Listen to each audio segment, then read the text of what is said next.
Masa mahasiswa yang menolak Undang-Undang TNI sempat bertahan hingga Jumat dini hari di halaman DPRD Yogyakarta. Keributan sempat mewarnai unjuk rasa saat polisi berusaha membubarkan massa. Selain menggelar mimbar bebas, massa juga membuat api unggun dan mendirikan tenda di halaman gedung DPRD. Massa menolak permintaan polisi untuk membubarkan diri dan menyatakan akan terus bertahan di halaman DPRD hingga Undang-Undang TNI dibatalkan. Maksud kami batal disahkan.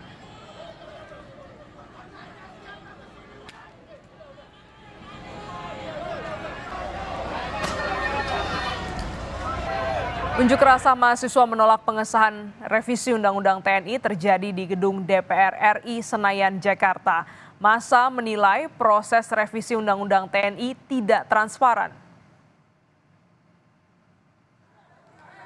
Massa mahasiswa menolak Undang-Undang TNI yang disahkan DPR dan pemerintah dalam rapat paripurna kemarin pagi. Massa menilai banyak pasal bermasalah dalam Undang-Undang TNI yang dapat mengancam supremasi sipil.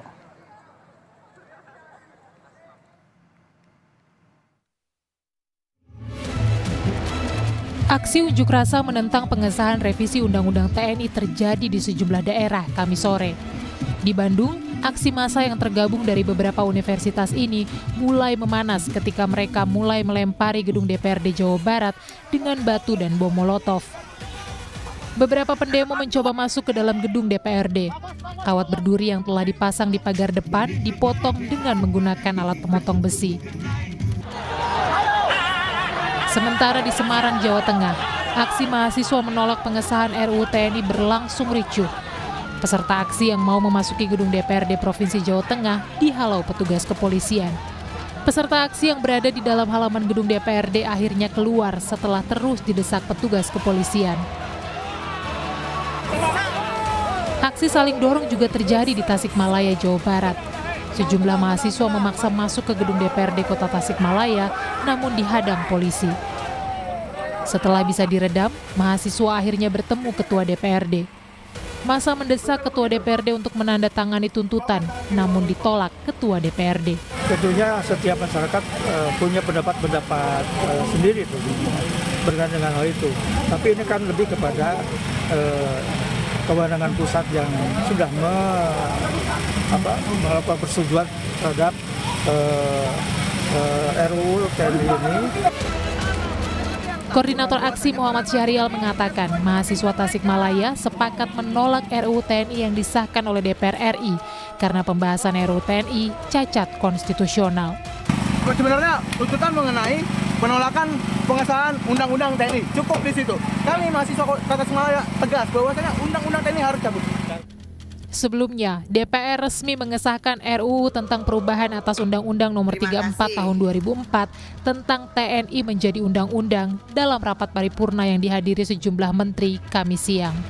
Tim Liputan, Kompas TV.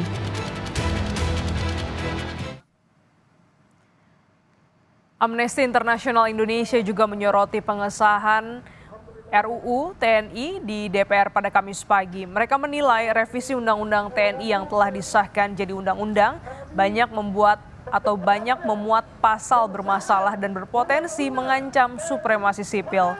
Selain itu, saudara, menurut Amnesty International, militer yang terlibat dalam pelanggaran HAM berat hingga kini kasusnya belum dituntaskan.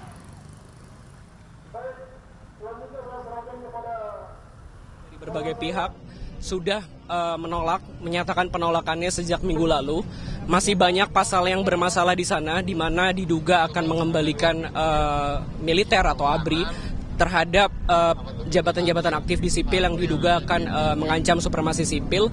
Dan juga kami menyayangkan proses yang tidak transparan, tidak akuntabel. Sampai sekarang kami masih belum mendapatkan draft resmi hingga ini disahkan.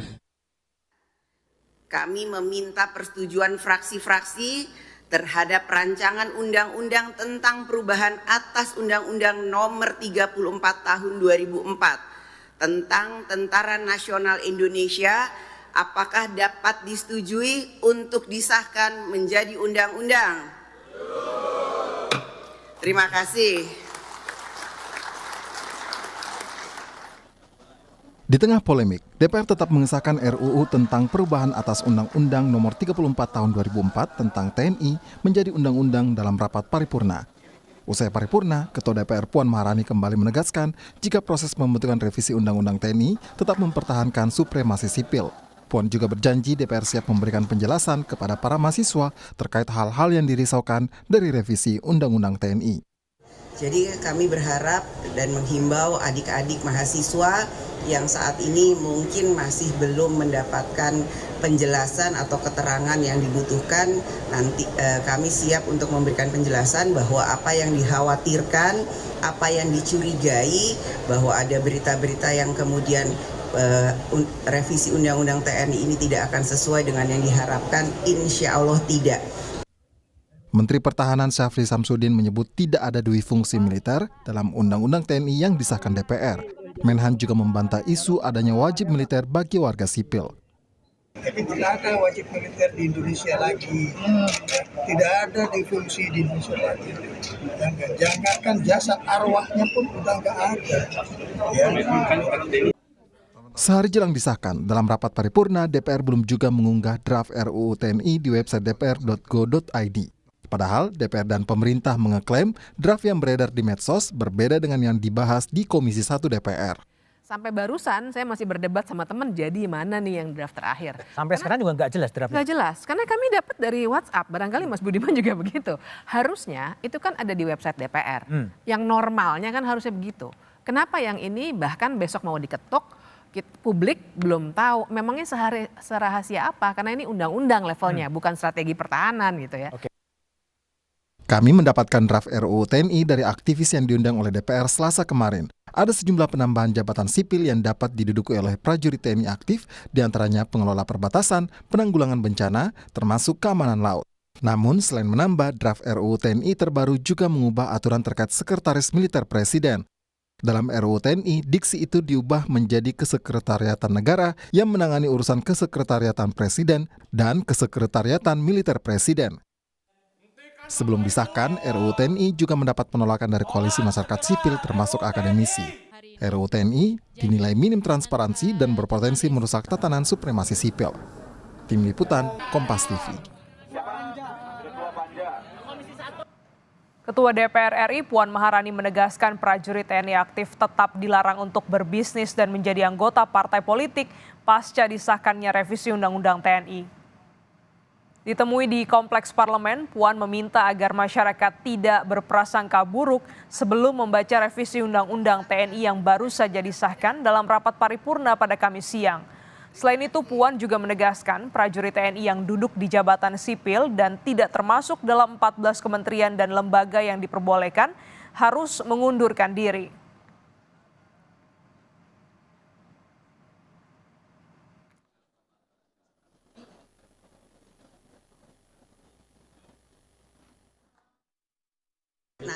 Tetap dilarang, tidak boleh berbisnis, tidak boleh menjadi anggota partai politik, dan ada beberapa lagi itu harus, dan bahkan kalau di luar dari pasal 47 bahwa cuman ada 14 kementerian lembaga yang boleh diduduki TNI aktif, yang TNI aktif itu harus mundur atau pensiun dini. Jadi tolong jangan ada kecurigaan, jangan salah berprasangka dulu. Mari kita sama-sama baca dengan baik setelah undang-undang ini disahkan.